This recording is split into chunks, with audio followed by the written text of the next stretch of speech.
సుపరిపాలన అందిస్తామని ఎన్నికల్లో హామీ ఇచ్చామని నిలబెట్టుకున్నామని ముఖ్యమంత్రి చంద్రబాబు తెలిపారు. గురువారం బట్టిప్రోలు మండలం సూరేపల్లిలో పర్యటించిన సీఎం మీ భూమి మీ హక్కు కార్యక్రమంలో భాగంగా రైతులకు పాస్ పుస్తకాలను పంపిణీ చేశారు.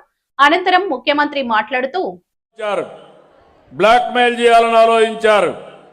దానిపైనే మీ ఆస్తులపైన పడ్డారు, కబ్జాలు చేశారు, రికార్డులు తారుమారు చేశారు, భయంకరమైన వాతావరణాన్ని క్రియేట్ చేసి ప్రతి గ్రామంలో ప్రతి ఇంటిలో భూ వివాదాలకు తెరలేపారు. మీ పట్టాదారు పాస్ పుస్తకం పైన ఆనాటి ఏమనాలనో తను నాకు అర్థం కాదు, ఏ పేరు పెట్టి పిలవాలో నాకైతే అర్థం కాదు. ఆయన ఫోటో వేసుకున్నాడు. నిద్ర లేచి రోజంతా ఆయన ఫోటో మీరు చూడాలి. ఆస్తి మీది, ఫోటో అయింది. ఇంకో పక్క మీరు ఒకసారి చూస్తే ఆ రోజు మీ పొలం చుట్టూ సరిహద్దులు సర్వే రాళ్లపైన ఆయన బొమ్మ దిక్కించుకున్నాడు. వందల వేల కోట్ల రూపాయలు ఖర్చు పెట్టాడు. అంటే ఇలాంటి వాళ్ళని నేను ఎప్పుడూ చూడలా.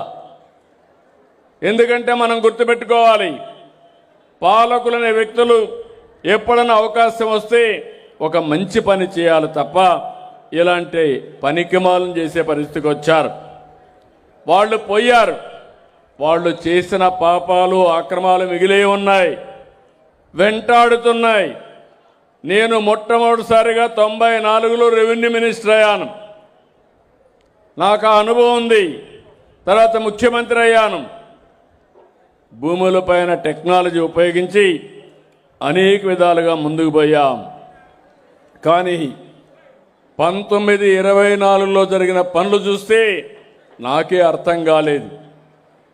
ఎందుకంటే అన్ని భూములు తారుమారైనాయి. దానివల్ల మీలో భూ వివాదాలు వచ్చాయి. భూమి అనే సెంటిమెంట్, అధికార యంత్రాంగం సరిగా పనిచేయకపోతే మీలో ఇంకా విభేదాలు వచ్చి ఎక్కడికక్కడ భేదాభిప్రాయాలు వచ్చే పరిస్థితి వస్తుంది. నేను ఆఫీస్కి వెళ్ళాను.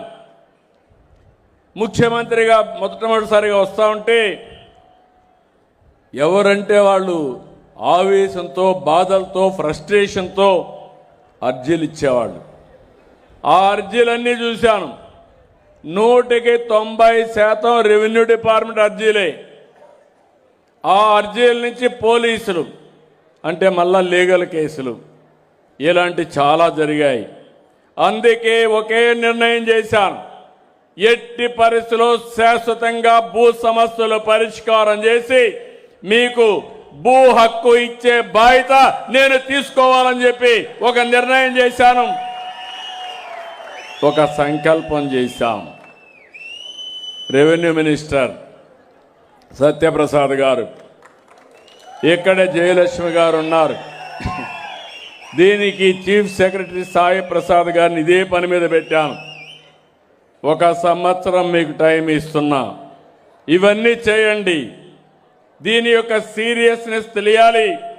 మళ్ళీ సమస్య లేకుండా చేయాలంటే నేను కూడా పూర్తిగా సహకరిస్తా అని చెప్పి ఈరోజు మీకోసం 2027 మార్చి నాటికి ఈ ఫైనాన్షియల్ ఇయర్లో 1,12,00,000 పట్టాదారు పాస్ పుస్తకాలు పగడ్బందీగా మీకు ఇచ్చే బాధ్యత ఈ ప్రభుత్వం తీసుకుంటున్నాం. దీనికి రీసర్వే 2.0 కింద చేపట్టాం. ఇప్పటి వరకు మొత్తం చూస్తే రాష్ట్రంలో 16,816 గ్రామాలు రీసర్వే చేయాలి. 6,976 గ్రామాల్లో పూర్తి చేశాం. అదే సమయంలో 21,23,000 కొత్త పాస్ పుస్తకాలు మీకు ఇచ్చాం. అవి కూడా అప్పుల తడగ్గా తయారు చేసి అవన్నీ కూడా ప్రక్షాళన చేశాం. ఇంకో పక్క జూలై నాటికి 9 లక్షలు ఇస్తాం. ఈ నెలలో 1,56,433 ఇచ్చాం. ఇవి కాకుండా ఇంకా 80 లక్షలు ఇవ్వాలి. ఆ 80 లక్షలు ఇస్తే మొత్తం 1,12,00,000 అవుతాయి. ఇప్పుడే అధికారి చెప్పాడు, మీకు ఇచ్చే పాస్బుక్ ఎవరు తారుమారు చెయ్యలేరు. ఈరోజు మన దగ్గర డబ్బులుంది, కరెన్సీ ఉంది. ఆ కరెన్సీకి ఏ టెక్నాలజీ వాడతామో అదే టెక్నాలజీ మీ పాస్బుక్ వాడాం. ఎవరు కూడా తారుమారు చేయడానికి అవకాశం లేదు.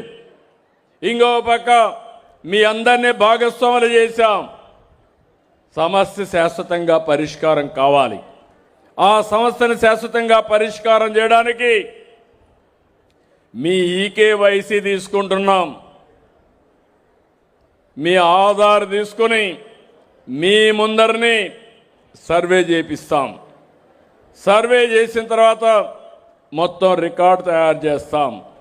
ఆ రికార్డు కూడా మీరు సంతకం పెట్టి ఈ రికార్డు కరెక్ట్గా ఉందంటే ఈకేవైసీ తీసుకొని అప్పుడు దాన్ని ప్రింటింగ్ పంపిస్తాం. ప్రింటింగ్ అయిన తర్వాత మళ్ళీ ఆ పుస్తకం వస్తే గ్రామాల్లో ఈకేవైసీ తీసుకొని ఆధార్ తీసుకొని మళ్ళీ ఆ పుస్తకాన్ని మీకు అప్పచెప్తాం. అంటే మీరు గుర్తుపెట్టుకోవాలి, 3 సార్లు ఎలాంటి రాజీ లేకుండా పట్టాదారు ఎవరైతే ఉన్నాడో ఆయనకు చెప్పి ఈకేవైసీ తీసుకొని ఇస్తున్నా. నా ఉద్దేశం ఒకటి, ఒక్క రూపాయి కూడా అవినీతి ఇవ్వకుండా ప్రతి ఒక్కరికి శాశ్వతంగా పట్టాదారు పాస్ పుస్తకం ఇవ్వాలనేది నా అభిమతం.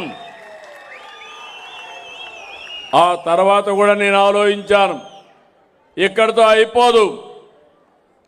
ఎక్కడ కూడా ఎవ్వరు కూడా మీ రికార్డు ట్యాంపర్ చేయకుండా బ్లాక్ చైన్ టెక్నాలజీ తీసుకొచ్చాం. కంప్యూటర్లో కూడా ఎవ్వరు tamper. Thank you for watching CTV News. For more updates, do subscribe and like, comment.